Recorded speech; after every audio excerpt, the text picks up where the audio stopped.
fired up about what you're going to hear today. You're going to get a little bit of a background and history about blockchain, crypto technology, all that. But in the end, what you want to be listening to is how do you want to get involved, how you can get involved like I am now, is you're going to get involved as a node operator to be one of the node hosts on this blockchain that we are building. It's sort of having the ability to buy the goose, the golden egg, instead of buying the egg.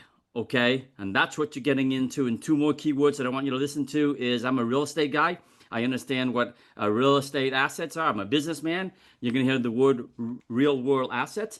I'm fired up because finally these guys are doing what I think is an extremely smart and wise thing to do, is to make sure that the investor world who goes to invests in these projects, that the projects have been fully vetted by the Securities and Exchange Commissions. And as far as I know, and these guys know, we are the only blockchain dealing in tokenization of real world assets that requires the Securities and Exchange Regulation A or D to be in hand before they come onto our blockchain. Travis, over to you. Well, thank you very much, ladies and gentlemen, for being here today. Happy Monday, good morning, good afternoon, depending on where you are in the world.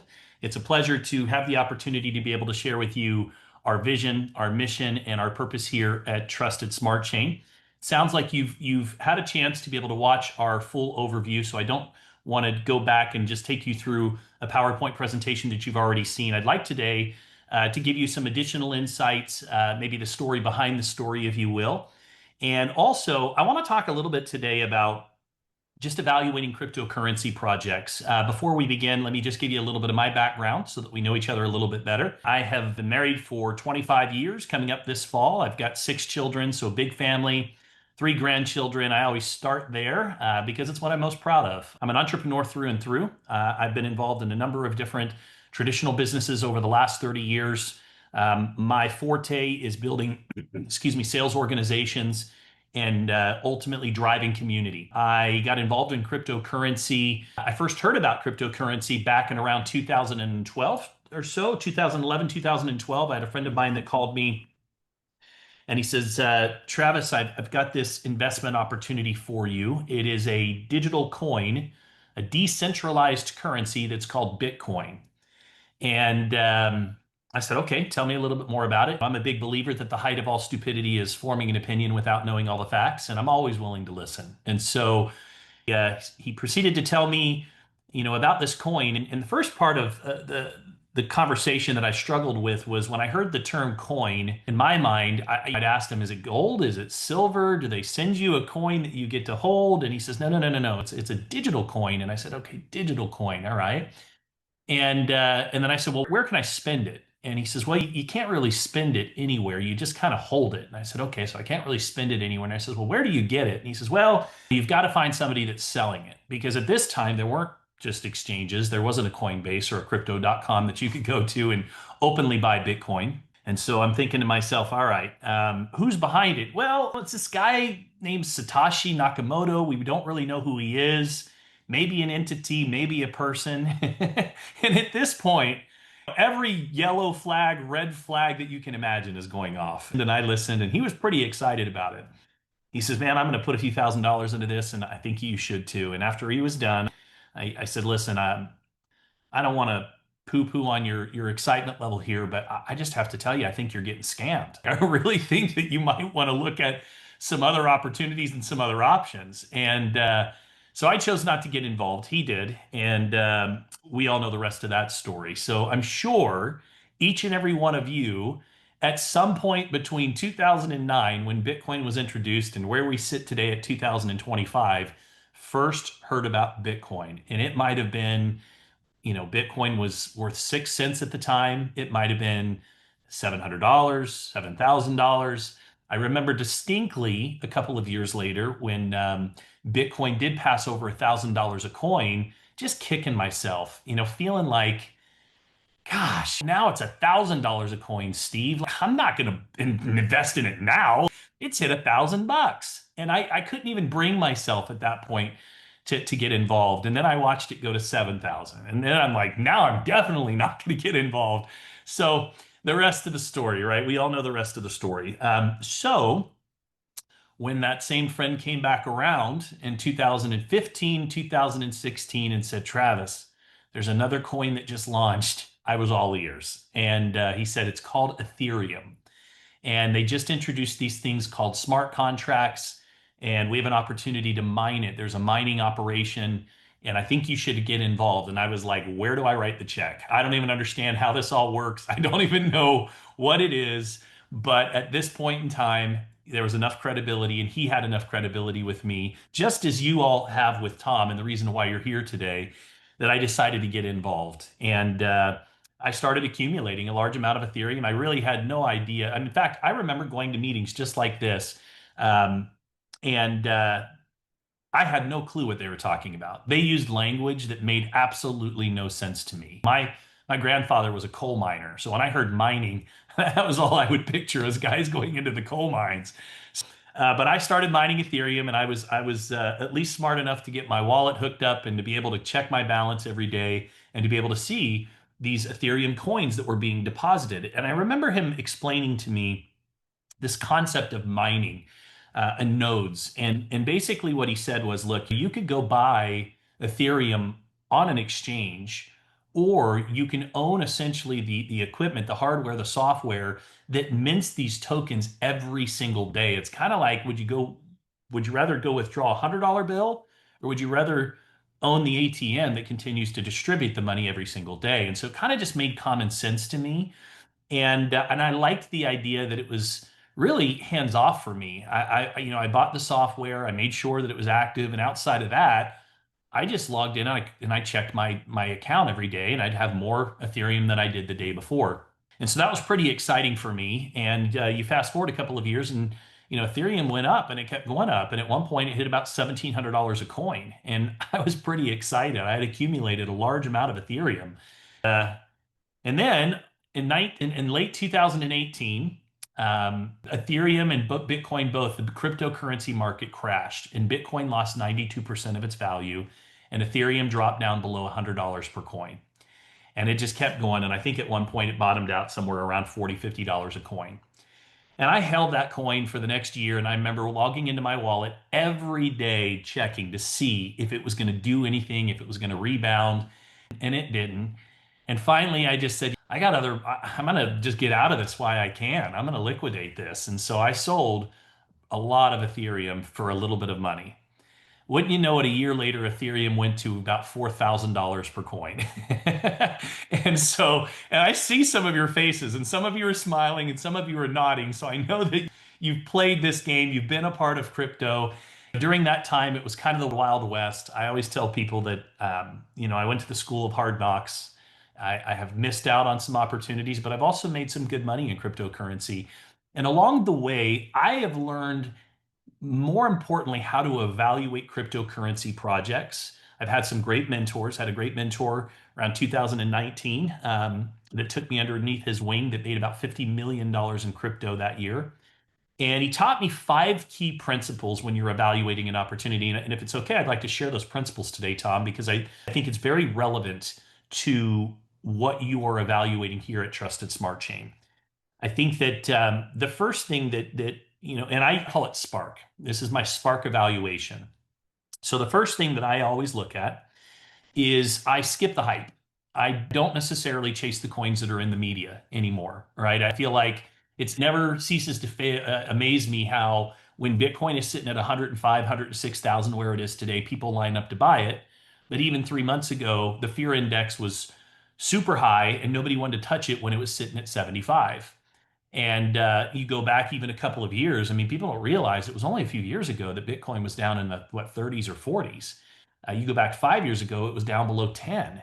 So number one is I skip the hype. I'm looking for tangibility. I'm looking for substance. That's the first thing. The second thing is I look for purpose. I want to know what this project's actual purpose is. I watched between 2016 and 2020 during the meme coin revolution, let's call it. And also many refer to it as the Wild Wild West, where you had all kinds of these coins that were launching, coins with puppy dog faces on them, all kinds of different projects, and they had no intrinsic value, no purpose whatsoever. I mean, playing the meme coin game and trying to time a meme coin at the right time no different than going and logging in on Sports Kings on Saturday and betting on your favorite basketball or baseball or football game, because it's really much what it was. And all these meme coins they were launching, and then what they would do often is they would go hire a celebrity, they would go hire a influencer on social media to go really pump up and hype up these tokens and coins. And of course, people would go and buy them and they'd shoot up in value. And then what do you think most of the owners would do at that point? They would sell, the tokens would crash, they'd bottom out, and I played that game for a while as well. And I'm not saying that every single meme coin is a bad project, but I am saying that a large majority of those that fall under that category is there's just not a lot of tangibility there. So for me, I'm looking for purpose. What's the actual purpose of this project? Does it advance the industry? Does it advance technology? Does it advance finance in some shape or form or fashion? The next thing that I look at is architects. I wake up and usually I have this practice that I go through. And a lot of times on Sundays, I do it because it's just peaceful for me on Sundays. I did it yesterday and I said, tell me what's interesting in cryptocurrency today. What projects do I need to know about? What projects are people looking at that are new? What meme coins are people excited about and why? And it gives me all kinds of great information. And there was one particular project that caught my eye yesterday. So I started reading about it and I'm like, interesting. And then I asked the question, who's behind it? And the answer came back, oh, it's anonymous. There's nobody, they're not putting their names out there. And to me, that is one of the biggest red flags of any project that's out there today is if they're not willing to put their name on it, there's not a face on it. I believe the best predictor of future performance is past performance. And so for me, the architects are extremely important. The fourth thing is the right timing. Um, some of you have heard our story. I picked a fight with the SEC a few years ago. It wasn't a fun thing to go through. And I say pick the fight loosely. We kind of got caught in a time where the government declared war on cryptocurrency and filed hundreds upon hundreds of lawsuits against everybody from XRP to Coinbase to Binance and any other prominent company that's out there. And that was a very difficult thing to go through.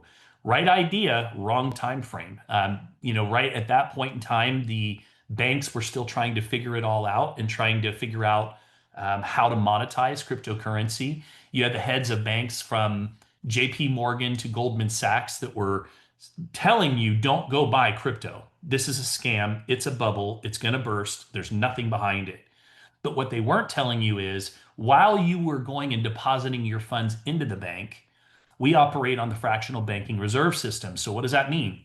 It means that they no longer have to keep a large amount of the currency in deposit. They can actually go and invest as much as 98% of the funds that we have deposited. So what do you think they were investing in while they were telling you to stay away from cryptocurrency? They were buying Bitcoin. They were setting up the rails and the infrastructure so that they could figure out how to monetize it. And so the government, of course, knows that. And the government knows what's good for them. I mean, they're essentially the Federal Reserve and the banking system kind of work in cahoots. And so they wanted to slow down the innovation. And so sometimes you can have the right idea, it's just the wrong time. So the right timing is critical. And finally, the last part of Spark is the key infrastructure, right? What's the infrastructure? I believe that smart money invests in the roads before the rush, right? The time to buy Bitcoin was a few years ago. I'm not saying that it's not a great place of stored value today. In fact, I hold more Bitcoin than I do US dollars because if you held, even this year, 2025, do you realize that the US dollar is down 9% this year? In the last 3 years, it's down 25%. Whereas if you held Bitcoin in the last 3 years, you'd be at 400%. So there's a massive shift that's happening in the financial system. And to me, I'm looking for where can I get involved in the infrastructure? How can I lay the roads and the foundation for the next movement that is taking place in the world of cryptocurrency? And that evaluation process has served me extremely well over the years. As I fast forward a couple of years, kind of alluded a little bit to the lawsuits that we went through, or the lawsuit, we got involved with the project. I was invited to help head up a sales organization for a company that was launching cryptocurrency that was backed by commodities. And at the time, there was this shift that was happening. People were tired of the meme coins and the pump and dumps and the rug pulls. And everybody was saying, okay, what's it going to take to get to mass adoption? Even now, people are still saying, what's it going to take to get to mass adoption? I mean, to give you some perspective, about 5% of the global world population has a cryptocurrency wallet. 5%. In the United States, that number is 17%. So if you're here now having this conversation, you're still early. You're still extremely early. And we are still, moving into that pioneering, early adopter pioneering. And I believe that we're teetering on starting to see the adoption coming in the door. But what's it going to take for the baby boomers and maybe my dad's generation to come into crypto, which, by the way, he is now involved in Trusted Smart Chain? And the answer to that question is very simple. We have to move from hype and speculation to tangibility and substance. And we have to solve some of the biggest problems that the cryptocurrency industry still faces. And that is at the heart of what Trusted Smart Chain is all about. And so when I was invited to participate in a company, I wasn't an owner. I was again, head up the sales organization. And we built a sales organization literally with hundreds of thousands of people around the world. And they launched cryptocurrency that was backed by commodities like oil and natural gas and gold and aluminum. And people love this because instead of having a coin that had no purpose whatsoever, all of a sudden you should back it by something tangible, right? The that I often give is think of the dollar back in 1972. In pre-1972, it was backed by something called the gold standard. After 72, Richard Nixon removed the gold standard. And so, but of course, we all know what's happened to the value of the dollar since that time. So for me, I loved this project and I was all in. I thought, man, if I can be a part of it, passed the whole evaluation for me. And I thought if I can be a part of moving the industry forward in some way, that's where I want to be. And so we hit a home run there. I met Billy Beach there, who's business partner here, and Billy was one of the first, I think, 20 or so people, maybe even 10 people involved in that project. I don't want to steal his thunder. I'll let him share his story. But they launched their first project, and hundreds of millionaires were created. And then we went on from there. And the ecosystem was thriving. People were excited. And then one day the FTX exchange went under, and Sam Friedman went to jail. And when that happened, the Securities Exchange Commission declared war on the cryptocurrency industry here in the United States. And hundreds of lawsuits were filed. The claim that was made was that everybody besides Bitcoin was selling an unregistered security. The problem is that SEC couldn't figure out what they deemed to really be a security. They kept moving the needle and changing the definition because they wanted the ambiguity so that they could rule by enforcement. It was very convenient for them to do so because it slowed down the progress and innovation inside of cryptocurrency. So it ultimately forced the innovation overseas to places like Dubai. Now, I'll tell you, a lot of companies, they didn't make it through that process. When you fight the government, it's it's not a fun thing to do. And there's nobody that wins except for the attorneys. In any lawsuit, just about anywhere, the only people that win are the attorneys.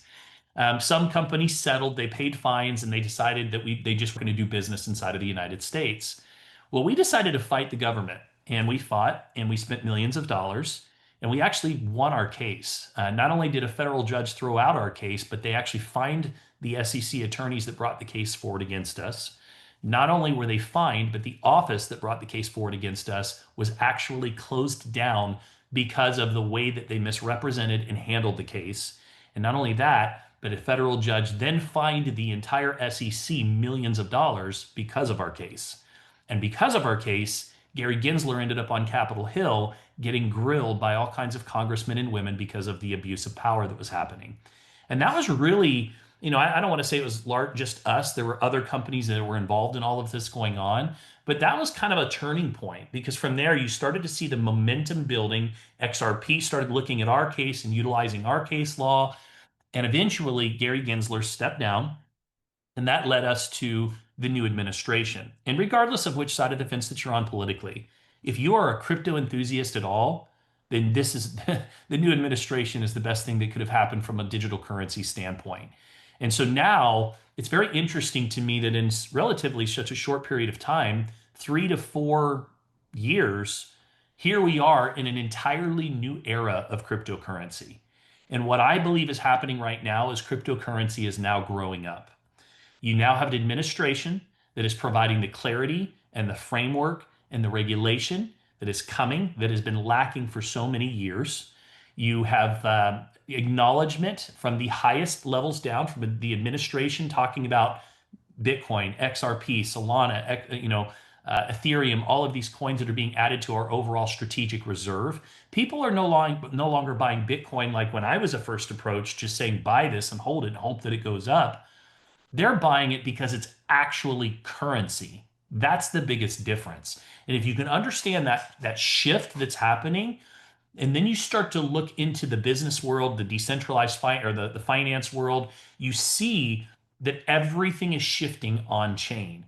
There's some reasons for that.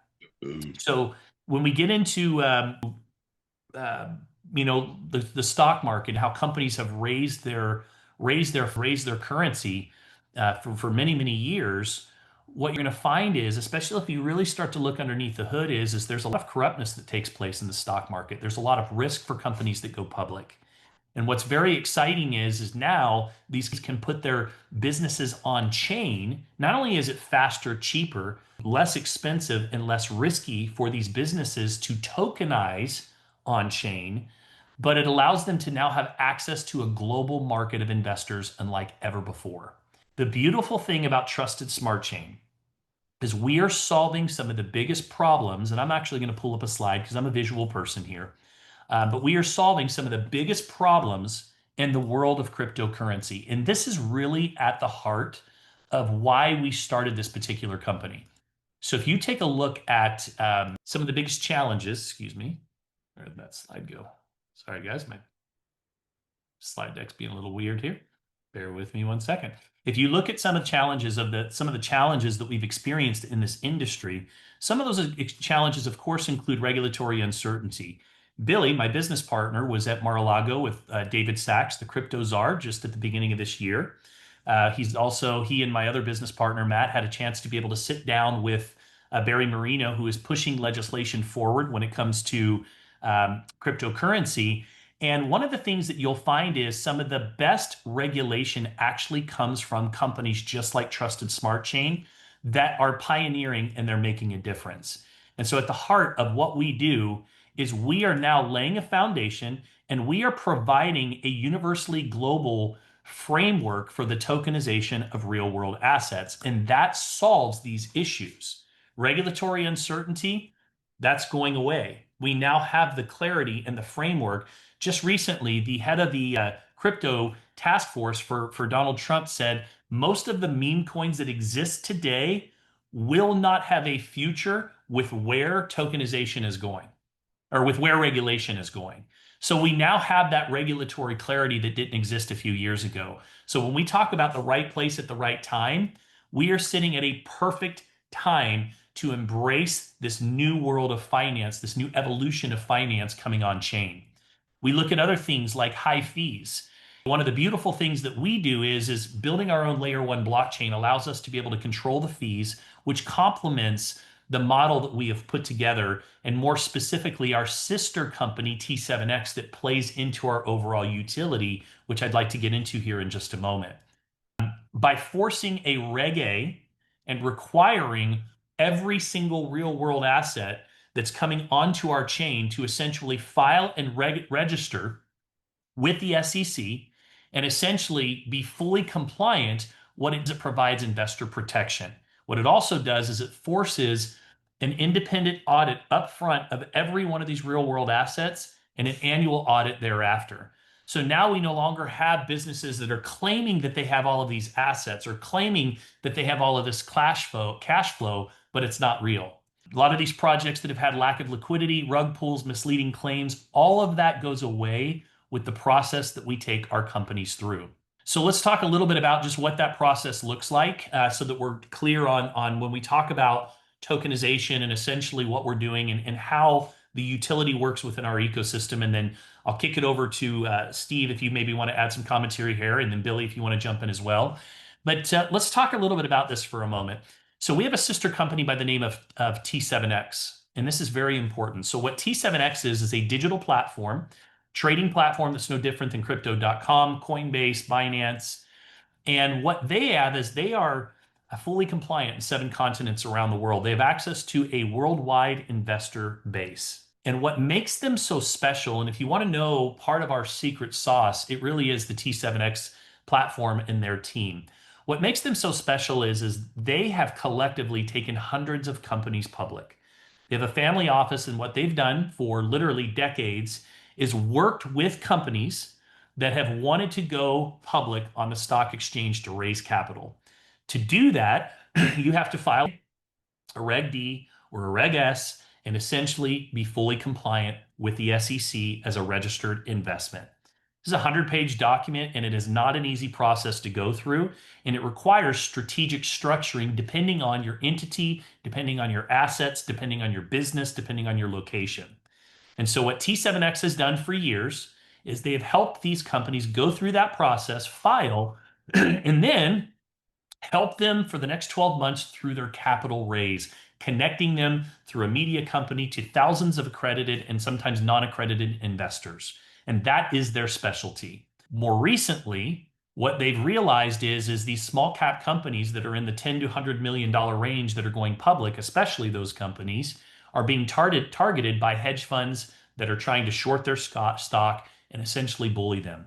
And in the process, they have really been able to recognize, now that it's come to light after the GameStop situation, the corruptness and how the system is rigged in the favor of the institutions. Things like naked shorting and dark pools, which should be illegal and they're not, give these institutions the ability to be able to manipulate stocks at a level that the average person would never even understand. And so they realized that if they took their same process of helping these companies register with the SEC, but then utilize the blockchain to essentially raise the capital and tokenize instead of doing a pre-IPO, guess what? The beautiful thing about a blockchain is it's fully transparent and it eliminates the risk of naked shorting in dark pools. So they started realizing that if they take it and move it over onto the blockchain, it solves a majority of the issues, not only that they're dealing with when they take these companies public, but it solves the issues that we've been talking about and dealing with in crypto. And so what they do is they now use Reg A. They've chosen Reg A because it allows both accredited and non-accredited investors to participate in these companies that are doing cap raises. Why is that such a big deal? Because previously, who are the people that can participate in pre-IPOs? Can everybody participate in a pre-IPO raise, Tom? Nope. Mostly accredited investors, which leaves the common man and woman out. That's right. And you got to have $1 million of net worth before you can get an accreditation. But filing a Reg A and doing a token and tokenizing on a blockchain, guess what? Anybody and everybody can participate. Anybody and everybody can go to an open exchange like T7X and now buy coins that allow them to be able to be entitled to distributions during their cap raise. So they decided we're going to file Reg A's. We take these companies and we help them to get through that filing process, register as an investment with the SEC, and this essentially promotes transparency and it reduces investment risk. But here's the real magic, guys. Not only is it the team that's over there, and by the way, I have to just say a little bit about the team here.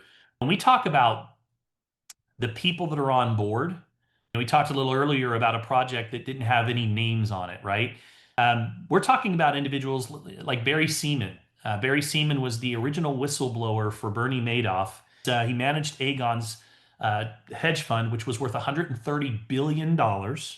Andrew Scott was over at ThinkEquity and did over 100 IPOs per year. These are just members of our board of advisors that are helping to be able to ensure that this process and that these companies are able to get through the process of Reg A so that they can begin their cap raise. So we're talking about an extremely experienced team. But what I love the most about what T7X is doing is, if you guys are familiar with Robinhood and what Robinhood did in the world of investing in the stock market, you know that they removed barriers and they created an opportunity for the average person to be able to manage their own portfolio without having to pick up and call their money manager. Because prior to Robinhood, if you wanted to sell your stock, you had to call your money manager. And what was the money manager's job? keep you from selling so they could keep that money under management. So now they gave you control. In essence, it was decentralization, putting the power back into the people's hands. And they made it cool. Well, what T7X has done is they have the exact same developers that developed Robinhood, and they're doing it in the world of blockchain. So they're doing the exact same thing. They have created a process to bring real assets that are existing businesses that are cash flow, nothing speculative, on chain, and through the Reg A process, give everybody a seat at the table to be able to invest in fractionalized ownership. And that is huge. So why do I share the story of T7X? Very simple. Because for them to do what they do, they have to have a blockchain. Every single cryptocurrency project, every cryptocurrency coin that you go and invest in, you look at anywhere, has to live on a blockchain. That is the purpose of a blockchain. Remember, we've removed the banks, we've removed the institutions. Something has to validate the transactions. Something has to make sure that they're secure. Something has to run all of these different smart contracts for all of these different projects. That something is Trusted Smart Chain. So when you have the T7X licensed platform here, again, no different than Binance, Crypto.com, and Coinbase, all they are doing is bringing real world assets on to their platform. They're listing them on their platform, but they don't list them until they have gotten through the Reg A process. When they list, now these assets and Tulum Coin, Grow Estate, these are real projects that are in process right now. In fact, Steve, Tom, and Scott, and some of the others here had a chance to go down to Tulum and actually spend time with the owner of the Tulum properties, who's a billionaire, who happens to be tokenizing on our chain. Why is he raising capital? He said it himself the other day. It gets kind of tiresome when you're self-funding everything. There's no real opportunity to go get lending down in these parts of the world. So what he does is he tokenizes, gives the average person an opportunity to participate. These particular projects pay on average during their cap raise a 10% distribution. So when you go buy a Tulum coin, you go to the T7X platform and you decide, hey, I want to participate in this project. When it lists, you are now entitled to a 10% distribution. Well, here's the beautiful thing. All of these different coins, they have to live on a blockchain, and that is Trusted Smart Chain. What is a blockchain? It is nothing more than a decentralized network of nodes. Remember, centralization, banks, institutions. Decentralized, a node of networks or computers that work collectively together to support the infrastructure. Bitcoin is a blockchain. Do you guys realize there's over 2 million people today active online mining Bitcoin tokens? What are those miners doing? They're supporting the infrastructure of the entire Bitcoin network. That's what they do. And in return, those miners receive daily distributions. Well, in this case, if you're a Trusted Smart Chain node operator, you earn Trusted Smart Chain, but you would a TSC token every day for the next 130 years. So you might say, well, why would I want to own it? Why would I want to own Trusted Smart Chain token? Well, the reason why Bitcoin is sitting right now at $105,000 per coin is one word: utility. When I talked to you earlier about the Spark evaluation, I talked to you about purpose. Most coins today do not have a real purpose. There is no real world use case or purpose for that token to exist other than the people that launched it wanted to go and make money. There are people, if you wanted to, you could go over to Ethereum, Solana, or any other blockchain that's out there that's open source. And if Steve Little today wanted to launch a coin today that says my rent is due and launch his token, he could do it. And you know what? If he could somehow or another, and Steve's pretty sharp, convince people this is a good project to buy into, and people started buying it, if there's more buying than selling, what happens to the price, Steve? What would happen to the price of that token? It goes up. That's right. So, but is there a real purpose there long term after Steve pays his rent and cashes out? I mean, maybe down the road, his rent token somehow comes into play somewhere, but most cases, no. If you want to know the second thing that makes us special besides the trusted T7X team, it's the fact that we have real world utility from day one. So let me give you an example. I'm just going to pick a few. So every real world asset that comes onto our smart chain, they have an agreement that they have to pay their distributions to their investors, not our investors, in the form of the TSC token. So if we have an average evaluation of 50 million per asset, which is about the sweet spot for us right now, which is, by the way, the average for the assets and they're paying out 10% distributions, that's 5 million a year. Well, you multiply that times 100 real world assets. That's $500 million a year in annual demand for the Trusted Smart Chain token. Tom, who do they buy it from? They buy it from you, right, Tom? And you buy it from Buy you, it from Steve. us, all of That's us right. node operators who get rewards every day for hosting the nodes. Yep.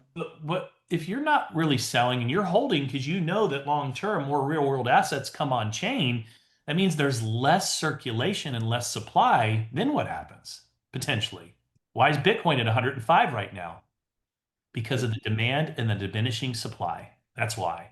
Bitcoin only has 21 million tokens that'll ever be minted. That's it. 92% of them have already been minted. Now you've got these major institutions that are coming in and buying it all up. And guess what? Bitcoin has a diminishing supply every 4 years. They keep cutting in half and cutting in half and cutting in half how many Bitcoin are released. It's not like the dollar. If it was in the Federal Reserve, what would they do? They just go turn on the machines. And what happens to the value of your dollar? So if you have a growing demand and a diminishing supply, what's the end result? Now, in addition to that, if you've ever operated before in the crypto world, depending on which platform you've been on, if you've been on an Ethereum-based platform, you know that you have to have Ethereum in your wallet to do any type of transaction, swapping, trading, cashing out, buying. If you've been on Binance before, you know that their native token is BNB. That means the millions upon millions of users that are on their platform, anytime they want to transact, they have to have a little bit of BNB for those, they call them gas fees. Well, guess what? All of our T7X investors and account holders have to have in their wallet to transact. Trusted Smart Chain token. Where do they get it? You guys, because you're the ones minting it. Just depends on when you want to sell. And probably one of the ones I'm most excited about, we talk about limiting in supply. Well, we actually require every single real world asset to take 2.5 to 10% of the money that they raise, go buy Trusted Smart Chain and lock it up and stake it long term. Why do we do that? Depending on the risk level of the real world asset, it's anywhere from 2.5 to 10%.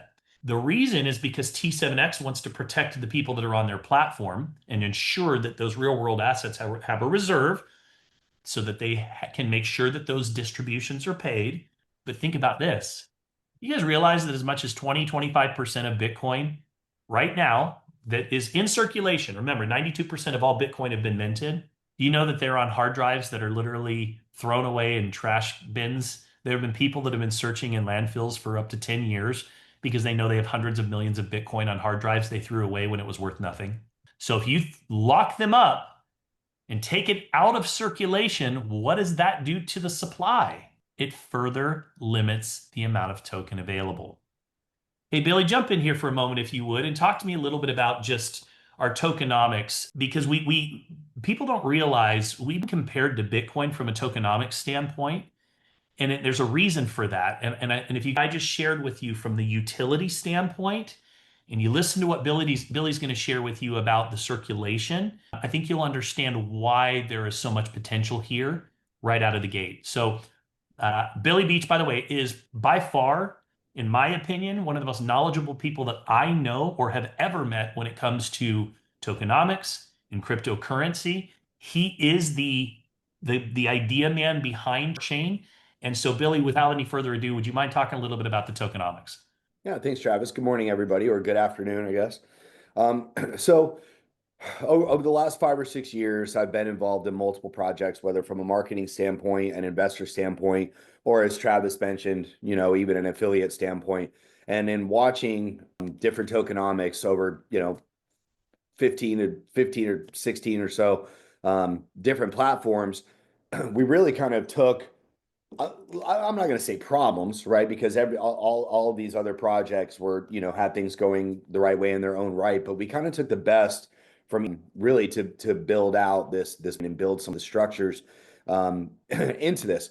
So we modeled Bitcoin from a standpoint for a handful of reasons, but I like to joke and say, don't outmaster the master, right? From a store of value standpoint, from a supply standpoint, from a decentralization standpoint, Bitcoin did it perfect. Now that's antiquated software. Their blockchain's very slow. So there's been a lot of upgrades, obviously, since Bitcoin, but the idea of the supply and the controls that you could put on supply were really key.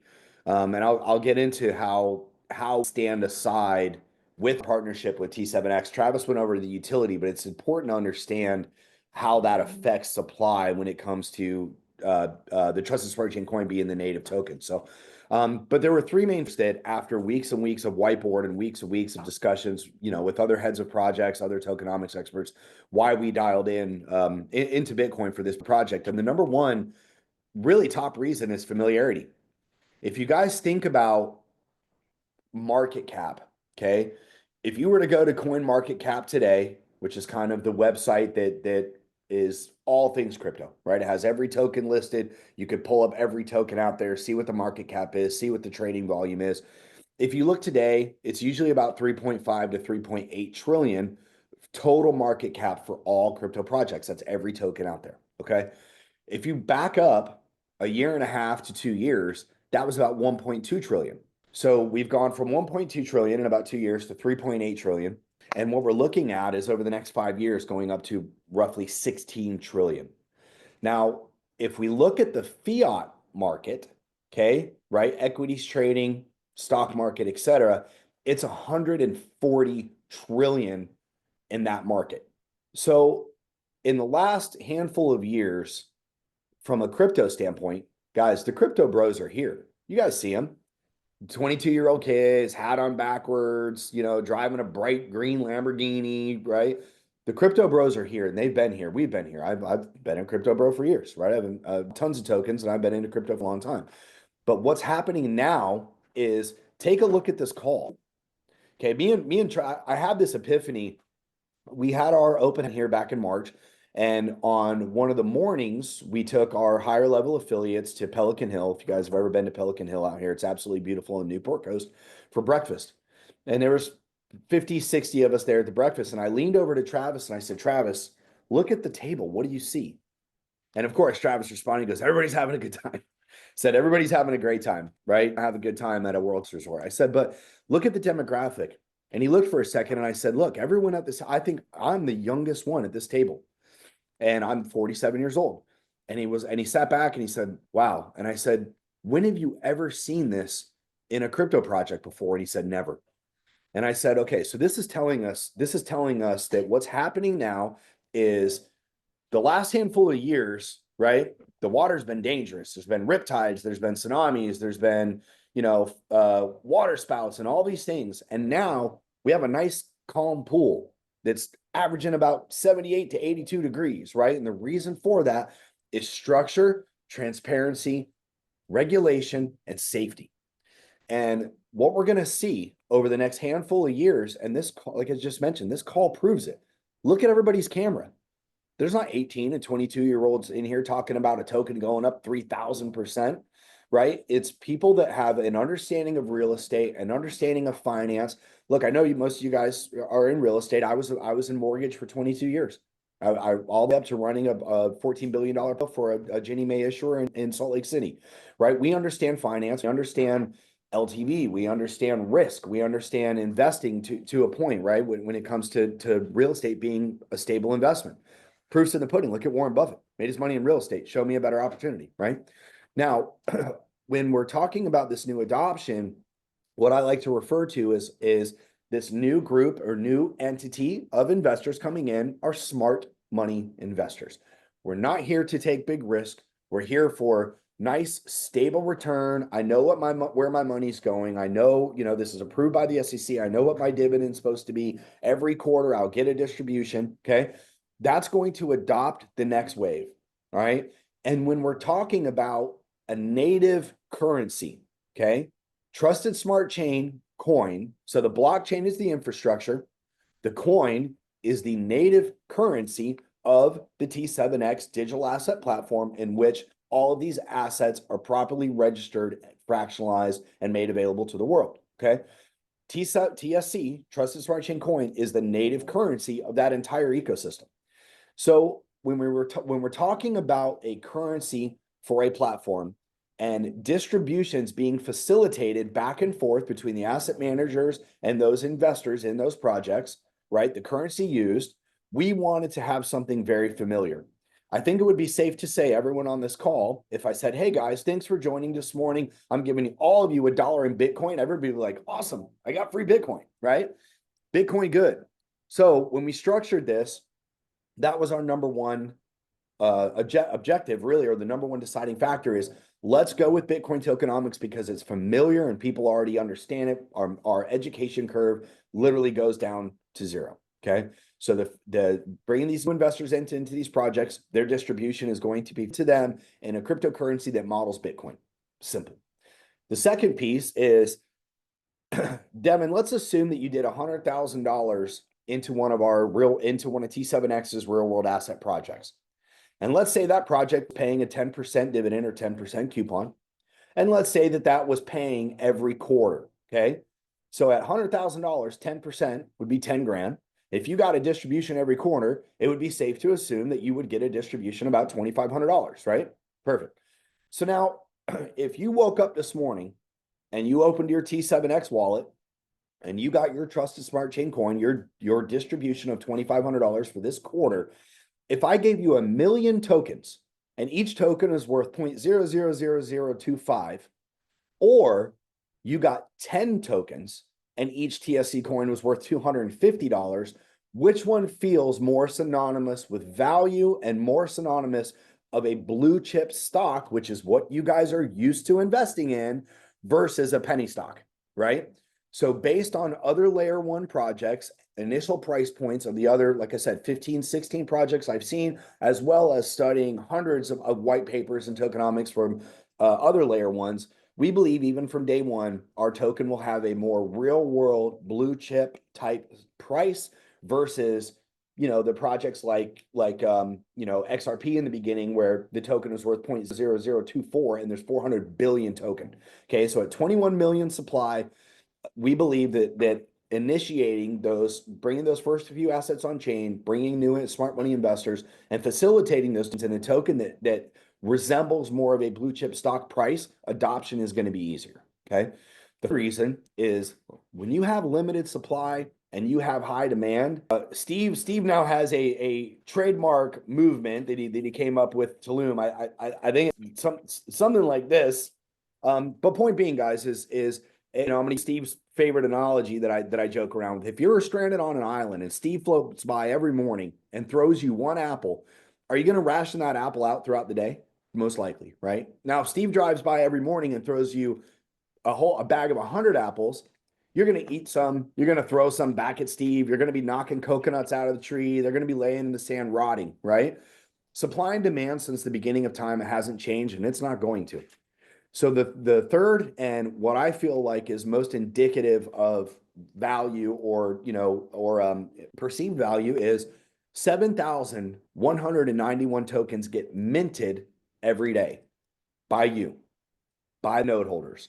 You control the supply, you control the demand. Trusted Smart Chain is minted by the validators and distributed by the nodes to the node holders into your wallet, your Prosper wallet. Now, if you don't take token out of that wallet and list it on an exchange to be bought and sold, you are personally contributing to limiting supply. Okay, that's why it's in the hands of the node holders to get the token into circulating supply. Now, inside that wallet, there's going to be options to stake those tokens as well. Now, Billy, why would I want to stake tokens? 20% of that 7,191 goes into a special pot. Everyone that takes those Trusted Smart Chain coin that come into your node wallet every day, and you stake those, you earn additional token from that bonus pool. So if you have one and you stake it, you could earn 2 or 3 for that day. there's two options. There's yearly staking and then basically an on-off switch, which allows you to control the staking of your wallet. This further allows the community to deplete supply, because if you don't have tokens in your wallet, you can't sell them off to the exchange. Now, we're not saying you can't do that. You have full control. You can sell your tokens off every day once the token's listed, guys. It's fine to do, okay? But again, the idea is limiting supply. So now we've limited supply down to where there's only 2.6 million token minted per year. 80% of that is already going to that bonus pool. So that leaves the remaining, whatever, 1.7 million-ish, whatever, out to the node holders. Now, let's assume that you guys stake, right, to an additional token. Okay, now that limits that even more. Now, back to what Travis was talking about. We are the currency and utility token of the T7X platform.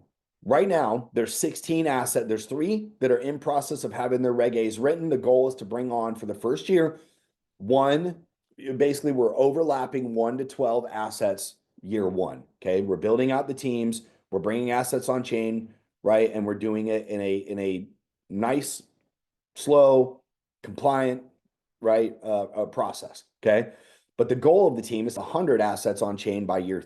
All right, as Travis mentioned earlier, Andrew Scott, number 2 guy at Think Equity, did 100 IPOs a year throughout his career. Assets are easy. Okay, now let's talk about the distribution. At the end of the year, let's assume that all tokens were in circulating supply, all 2.6 million. But at the same point, T7X has brought on 10 to 12 real world assets with a $50 million roughly valuation. Now, as Travis mentioned, each asset has to do their initial cap reserves.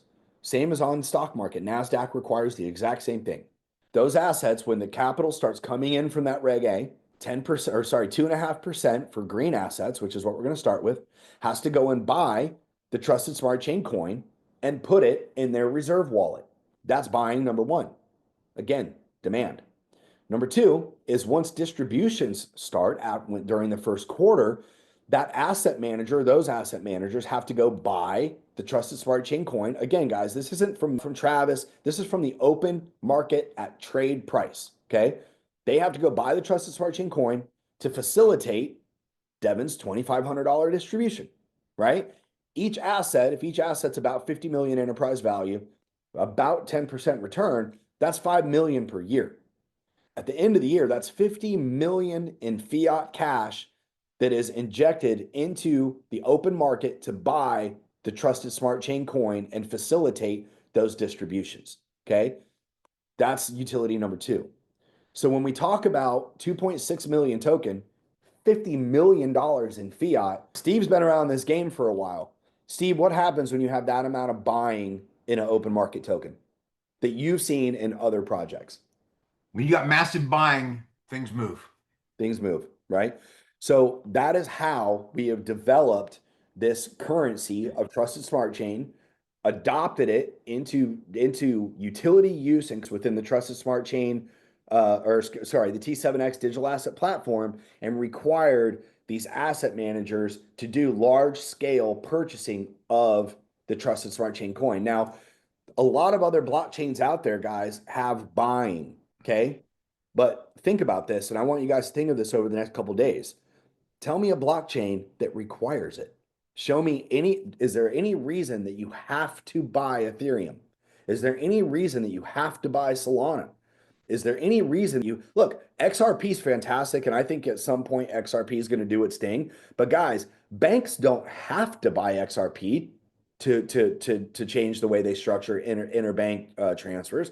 They don't have to. They may, they might, they could, right?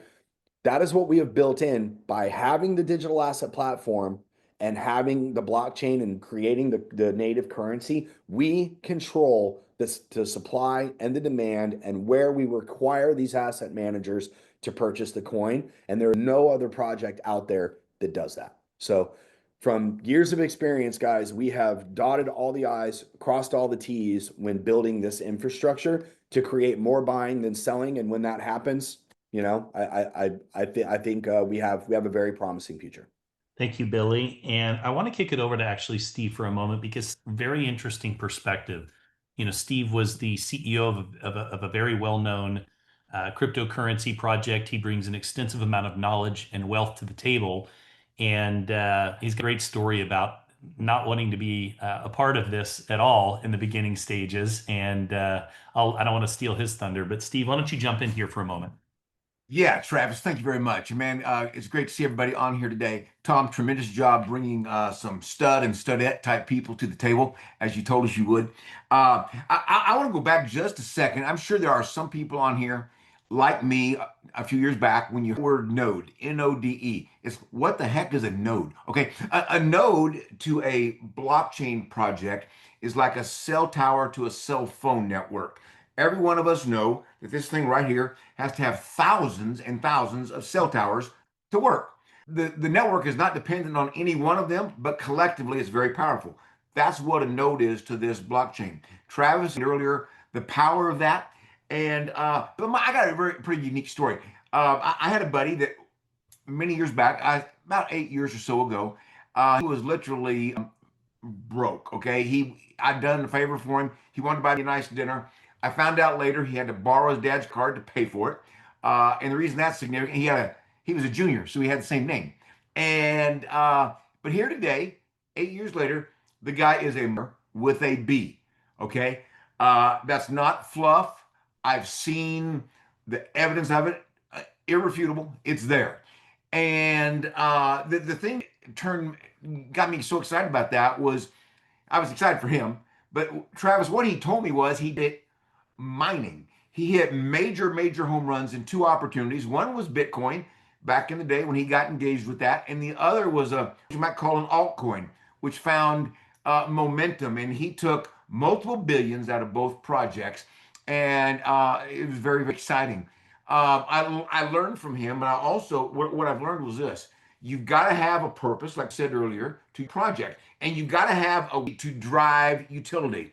Well, since finding out what my buddy did, I literally have invested thousands, literally, of personal man hours in the space, thousands and thousands. I've also got 7 figures in the space. With that, all that time and the money, you get an education. And Scott, I learned some things. And as I was listening to this project, I had a buddy that would not take no for an answer. He kept sending me a video. He wanted me to listen, And I said, no, and heck no. Finally, I listened just to get him off my back because I didn't want to kill the relationship. And I took out a pad and I was literally, Tom, going to take notes as to everything that was wrong with it. They've done this wrong. This is not compliant. This is going to get them in trouble legally. Because I knew all the gotchas. I knew where they were because of my background. I had a world-class background in crypto and compliance. And I was confident they were doing some things wrong. I hadn't even seen it. So I watched the video. And my wife, it was kind of a joke between us. My wife said, well, what'd you think? I said, crap. I said, I think they may be on something. And I kind of didn't want them to be, okay, because of I had pushed this away so long. And what happened then, Tom, you've heard the story, but I began to do some research. I began to watch a presentation like this. Then I listened to another one. And then I got on a Q&A session with the founders. And I searched and researched. And finally, I said to my wife one day, I said, it's freaking brilliant. I said, absolutely with. And the part I am referring to is the part they were just talking about in the last, everything, the purpose is awesome. But the way they figured out how to drive utility is absolute. When you understand it, if you understood really what you were looking at, you would say it is freaking brilliant what they have come up with. And I was. And so what I wanted, when I finally got there, I engaged in a massive way. One of the very first guy I shared it with was my buddy Scott Lewis, whom I understand a handful of you know. And then right away, he wanted to share it with Tom. And it's kind of like anything. You find something good, you want to share it with somebody. But so to keep my comments very brief, Travis, let me hand it back to you. I'm excited every one of you are here. And if any of you guys want to do a follow-up conversation, Tom knows how to get me on the line. Yeah. So we passed the hour, guys. Thanks for in there. We'll stick around and answer questions. But when Steve says they're on the call, guys, friends. Here's Travis Flaherty. Here's Billy Beach. This is they. We have a private VIP by invite call with Travis Flaherty and Billy Beach, who's the co-founders of Trusted Smart Chain. Okay. And that is huge for me. Right? It should be huge for you. You guys all know who I am. You can find me. A majority of you have been to my house since I'm looking at the screen here. You know where I live. And I don't get excited about much other than the last 7 years was the EXP platform. I'm fired up about this. All right, let's take some questions. There's some questions in the chat. Scott, you want to say something? Scott's my running mate. It's been my running mate for 7.5 years. And it was Scott who called me. And to be honest with you, but I didn't blow it off for long, because when Scott calls twice, he means business. When he called the second time, I'm like, okay, I better friggin' listen. I better sit down, watch this video. You guys all watched the video, the hour video. I watched it 3 times before I called Scott back. And I had my list of questions. And they were as silly or dumb or uneducated questions as you would have. And there's no silly, dumb questions, because this is all new language for you. When I first listened to that video, half terminology, I knew it was English, but it wasn't my English. Scott Lewis, go, man. Thanks, guys. Thanks, Tom. Yes, most of you do know me. And, I've been looking at crypto projects now. Being in Puerto Rico, I'm surrounded by what Billy calls the crypto bros. They're everywhere on that island. And so I've seen, and I get hit up, and I have invested in a lot of tokens and done really well.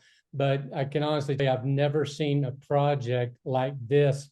I really wanted to get involved and actually be a part of the growth and be a part of the infrastructure until I saw this project. And regardless of where you are, whether this is the first time you're looking blockchain, or maybe you've done a lot of investing, it takes a minute to understand how all this comes together. And I would just encourage you to plug in. Travis does an unbelievable job on a weekly basis, hosting calls, coffee calls in the morning, evening calls where you can see it again. You can become an affiliate and learn more from that side. So it's a wealth of education. And here's what I would tell you. If you're not getting educated in blockchain crypto space, you're going to get left behind in business. It's kind of like AI. I tell all my real estate agents, if you're not getting out in front of AI, you're going to get run over by AI. And I feel the same way about blockchain and crypto. So I commend you for being here. I commend you for taking the time to really educate yourself, to learn, to dig in. It's a process, but learn quick, plug in, get back with him. I think we're going to try to do another Q&A maybe later in the week. Steve and I were just talking a minute ago about just having an open mic Q&A for those of you that just want to pop in and ask questions and learn more. We'll be happy to facilitate that, Tom. Or if someone just wants to reach out one-on-one, we can do that too. But we want to make sure that we get all your questions answered. And so I'm going to stick around for a little bit longer if anybody wants to ask questions, but I appreciate your time. And I'd just say this, educate yourself quickly, because this is really exciting. And I'm very excited to be a part of this project. And I think you'll be happy you did if you take the time to do your due diligence and get involved. So there's a question in the chat. Sorry, Steve, I hand it back to you soon. Travis, there's a question in the chat. We have to buy servers to run the nodes, or running VM software to allow several nodes. Let's talk about that. And also, before people jump on, we got to show what is the investment to buy this software. We haven't covered that, but let's cover that again, because it's really important. You have one on that expiring in 6 days. So I want to make sure we cover the promo, because time is of the essence. So just for clarity's sake, you are buying software that essentially supports the infrastructure of the Trusted Smart Chain node network. That's essentially what it is. It's a blockchain. And that blockchain is essentially providing the infrastructure for all of the cryptocurrency projects, real world assets that are tokenizing. What does that software do, or what do node operators do? What would your responsibility be? First of all, they validate and confirm transactions, maintain network security. They process and add blocks to the blockchain. They store and ensure integrity of the blockchain. This is all done by your node. So your responsibility is to make sure that it's active. So you buy your software, which is step number one. There's only 200,000 nodes that we will activate, period. We're keeping it more exclusive. Why? Because less people to divide the amount of tokens get with, right? So you get 2 million people that are competing on Bitcoin's network to be able to earn Bitcoin every single day.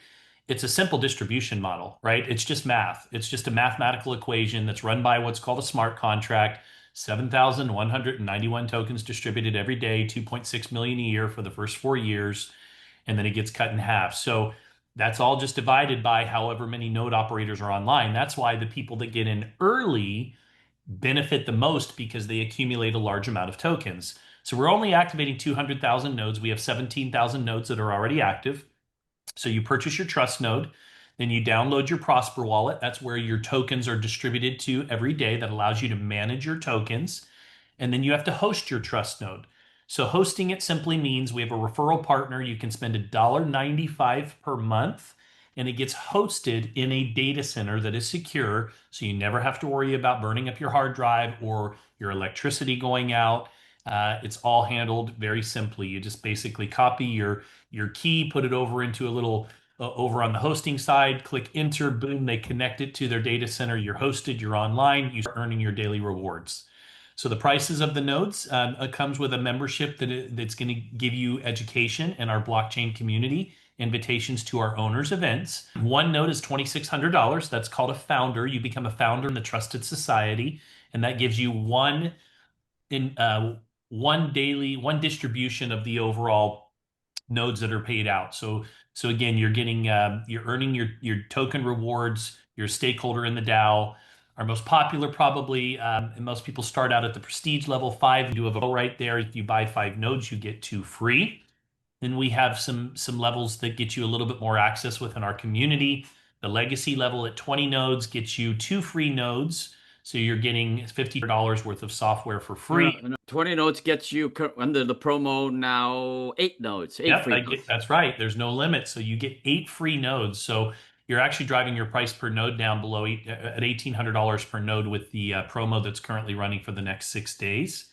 We have our Luminary level, which is the 50 node level. You get 5 free nodes. So you're getting essentially, what is that, about $13,000 worth of free software. You get 50 times the daily distribution. So you're getting 50 times the amount of overall distribution of those trusted smart chain tokens on a daily basis. And then we have our Titan level, which is the most elite level of our community. It's 100 nodes. You get 10 free nodes, and you basically are at all of our owners events, both our Titans and our Luminaries. They get invited to special dinners where they're meeting with the board of advisors, our real world asset managers, billionaires. It's all about access. It's all about networking and access and education. We do have an icon level for those that really want to get involved and participate as a senator and participate in the government relations board of Trusted Society. And so we've got different levels. It depends on how somebody sees themselves participating. But what I would tell you is this: if you miss Bitcoin and you miss that opportunity to get involved in the early stages, you've got a project right here that has the exact same tokenomic distribution schedule as Bitcoin, exact same halving schedule. The only difference here is where Bitcoin didn't have any forced buying of their token in the beginning, we have utility from day one. So we've got a great project here. This has been thought out. This is years upon years upon years in the making. Millions of dollars have been spent to get to where we are today. And that is why we have quickly been one of the hottest blockchain projects of 2025.